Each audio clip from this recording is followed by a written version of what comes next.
आज की बात करने वाले हैं तो भी संजू के बारे में। इसका ओरिजिन कब हुआ, इसकी पूरी स्टोरी क्या है। सो आज की वीडियो में पूरी बात करते हैं। तो welcome to my channel otaku vlogs. So without wasting time let's get started. Start करते हैं with background of Tobino Senju. So Tobino Senju का जन्म हुआ था बोर्न पीरियड में और तोबिनो संजू संजू क्लैन के लीडर बुत्सुमा संजू का बेटा था। बुत्सुमा संजू के टोटल 4 बेटे थे, हाशिरामा संजू, तोबिनो संजू, कावारामा संजू एंड इटामा संजू। जिनमें से कावारामा और इटामा की मौत बहुत जल्द हो गई थी क्योंकि वो पीरियड बोर्ड का था। अगर कोई बच्चा तलवार पकड़ना सीख जाए तो उसे इस पीरियड में बोर्ड में भेज दिया जाता था। ये सब देखते हुए तोबिरामा और हाशिरामा ने डिसाइड किया कि हमें एक शिनोबी सिस्टम की जरूरत है ताकि कोई बच्चे को बोर्ड में ना जाना पड़े।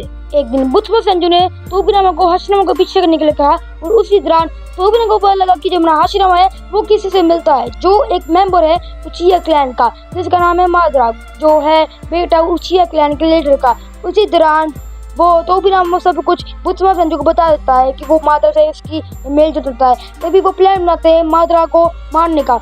कोइंसिडेंटली उचिया क्लैन ने भी ऐसा सेम ही सोचा होता है और वो दोनों एक दूसरे पर षड्यंत्र रचते हैं और उसी दौरान वो लेक पर फाइट हो जाती है इज़ुना वर्सेस तोबिरामा, उचिया क्लैन के लीडर वर्सेस संजू क्लैन के लीडर। लेकिन उस दिन वो शांत हो जाते हैं, लेकिन अभी वो ठीक नहीं होती और वो कहते हैं हम लड़ेंगे लेकिन जंग के मैदान पर। फिर वो दोनों आपस में लड़ देते हैं, हाशिरामा वर्सेस मादरा एंड इज़ुना वर्सेस तोबिरामा। एक फाइट के दौरान जो हमारा तोबिरामा होता है वो इज़ुना को बहुत ही ज़्यादा जख्मी कर देता है।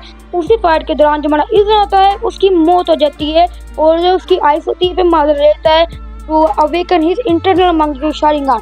दूसरी साइड जो हमारे उचियास होते हैं वो संजू से हार जाते होते हैं, लेकिन लास्ट टाइम जो हमारा हाशिरामा होता है वो मादरा से पीस ट्रीटी साइन करने के बाद कहता है क्योंकि उसमें हार्ट में एक उचियास के लिए कॉर्नर है और वो कहता है कि हम दोस्त हैं, पीस कर लेते हैं। वो फाइट में कुछ नहीं होता है, लेकिन जो हमारा मादरा है वो एक शर्त रखता है कि अगर तुम्हें पीस चाहिए, पीस ट्रीटी चाहिए तो फिर जा तो अपने भाई को मार दो या फिर अपने आप को। ये सुनने के बाद तोबिरामा तो साफ मना कर देता है, लेकिन जो हमारा हाशिरामा होता है वो अपने आप को मारने जा रहा होता है। उसी दौरान जो हमारा मादरा होता है वो हाशिरामा को रोक लेता है and Uchiha and Senju peace treaty sign कर लेते हैं। इसके बाद मादरा एंड हाशिरामा एक विलेज को एस्टेब्लिश करते हैं जिसे नाम देते हैं कोनोहागाकुरा, यानी कि village hidden the leaf. Village बड़ा वाला था तो फिर उन्होंने सोचा कि इस विलेज को एक लीडर की जरूरत है, यानी कि होकागे। तभी हमारा हाशिरामा होता है वो मादरा को होकागे बना लेता है, लेकिन जो तोबिरामा होता है वो कहता है कि होकागे के लिए हमें एक डेमोक्रेसी चाहिए क्योंकि वो उचियास को लेके इंस्योर रहता था। इसलिए उन्होंने अपनी टीम बनाई जिसमें थे हिरोजन सारुतोबी, ओमुरो मिताकाडो एंड कोहारू उताताने। इसके साथ के साथ हमारा तोबिरामा संजू था उसने बहुत सारे जुत्सु क्रिएट किए जैसे शैडोक्लोन jutsu, summoning impure world reincarnation, यानी कि एडोटेंशन जुत्सु जिसने 4th ग्रेट निंजा वॉर में बहुत ही ज्यादा इंपॉर्टेंट रोल निभाया था। तोबिरामा की इनसिक्योरिटी बिल्कुल ठीक निकली जब मादरा ने विलेज पर अटैक कर दिया था विद 9 टेल फॉक्स और ये लड़ाई तीन चली। ये इतनी हिस्टोरिकल लड़ाई थी कि जिस जगह जो लड़ाई हुई उसको वैली ऑफ एंड का नाम दे दिया, जिसपे नारुतो एंड सास्के की लास्ट फाइट हुई थी। मादरा के मरने के बाद जो तोबिरामा था उसने मादरा की बॉडी पर एक्सपेरिमेंट किए ताकि उसको शारिंगान का राज पता लग जाए और बाद में उस बॉडी को दफन कर दिया कहीं सुनसान जगह पर। लेकिन मुझे नहीं पता कब कि उसकी बॉडी कहाँ से मिल गई। यार मुझे कोई बताना कि जो हमारा तोबिरामा है उसको किसने कुछ नहीं कहा जब उसने मादरा की बॉडी पर एक्सपेरिमेंट किए, लेकिन यही काम अगर उरोचिमारू और काबुतो ने किया तो उसको विलेज से बाहर निकाल दिया। माना उनके तरीके थोड़े अलग थे। ओके, जब हमारा हाशिरामा मरता है वो तोबिरामा को सही होकर बना देता है और उसके कहता है कि हमारे उचिया से उसके बाद डिस्क्रिमिनेशन मत करना। लेकिन वो किससे कह रहा है? तोबिरामा द ग्रेट उचिया हेटर। भाई मानो या ना मानो हमारे जितने भी होकागे हैं हाशिरामा, हिरोजन और मिनाटो सभी नल्ले ही थे। भाई ऑफेंड होने से पहले मेरी बात सुन लो। भाई पास्ट होकागे आए, कुर्सी पर बैठे और चले गए, लेकिन हमारा तोबिरामा संजू था उसने हमारे विलेज को बिल्ड किया। उसने बहुत चीज़ों को बिल्ड किया जैसे हमारा ninja academy and book of jonin exam जिसमें 5 ग्रेट नेशंस के ज्ञान आते हैं बिकम चुनिन। उचिया को ऐसा नहीं लगे कि उसके बाद डिस्क्रिमिनेशन हो रहा है, इसलिए उन्होंने कोनोहा मिलिट्री फोर्स को उचिया के हाथों में दे दिया। तोबिरामा संजू की डेथ फर्स्ट शिनोबी वॉर के दौरान हुई थी जब उनकी टीम को 20 रैंक शिनोबी ने घेर लिया था। तब तोबिरामा संजू ने हिरोजन को 3rd होकागे बना के अपने आप को सेक्रीफाइस बन दिया और उन 20 रैंक शिनोबी में किनगागु एंड गिनगागु भी थे जिनसे बचना तो बहुत ही मुश्किल था। तो ये तो था बैकग्राउंड तोबिरामा संजू का। अब बात करते हैं उसकी पर्सनालिटी के बारे में। तोबिरुमा सेंजू सीधे मुंह पे बोलने वाला इंसान है। वो किसी की चुगली नहीं करता और ना ही इसको मक्खन लगाता है। तोबिरुमा का दुनिया को देखने का नजरिया बिल्कुल ही अलग था। वहाँ दूसरे लोग सोचते हैं कि जब वॉर एंड हो जाएगी, पीस आ जाएगा, सब कुछ पीस की तरह रहने लगेंगे, लेकिन दूसरी जगह तोबिरुमा सोचता था कि पीस नहीं आ सकती। अगर तुम्हें पीस चाहिए तो तुम्हें कठोर रूल्स एंड रेगुलेशन की जरूरत है। आसान भाषा में तुम्हारा तोबिरुमा सेंजू था, वो एक कोल्ड पर्सन था विद अ जीनियस ब्रेन। अब बात करते हैं उसकी पावर्स एंड एबिलिटीज के बारे में। हमारा तोबिरुमा सेंजू मेनली बटरफ्लाई के लिए जाना जाता है। वैसे तो वो 5 चक्र नेचर को यूज कर सकता है, लेकिन उसका फेवरेट बटरफ्लाई है। वो बटरफ्लाई में इतना माहिर है कि वो विदाउट वाटर एक पूरा वाटर ड्रैगन समन कर सकता है।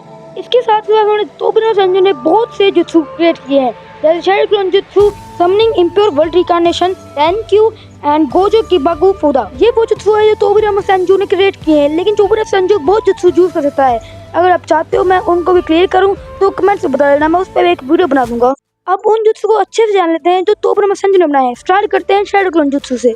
भाई ये जुत्सु बहुत ही काम आता है कॉम्बैट में। इससे आप अपने एनिमी को कंफ्यूज कर सकते हो कि कौन रियल है एंड कौन फेक। वैसे मल्टीक्लोन शैडो ये भी तोबिरुमा ने बनाया था। वो एक फॉरबिडन जुत्सु है, लेकिन जिसको नारुतो हमेशा यूज करता रहता है। Next, summoning impure world reincarnation. भाई समनिंग इंप्योर रिकार्नेशन यानी कि एडो टेंसेन जुत्सु एक बहुत ही शानदार जुत्सु है। इस जुत्सु से हम किसी भी डेड बॉडी में उसकी सोल डालकर उसको दोबारा से जिंदा कर सकते हैं।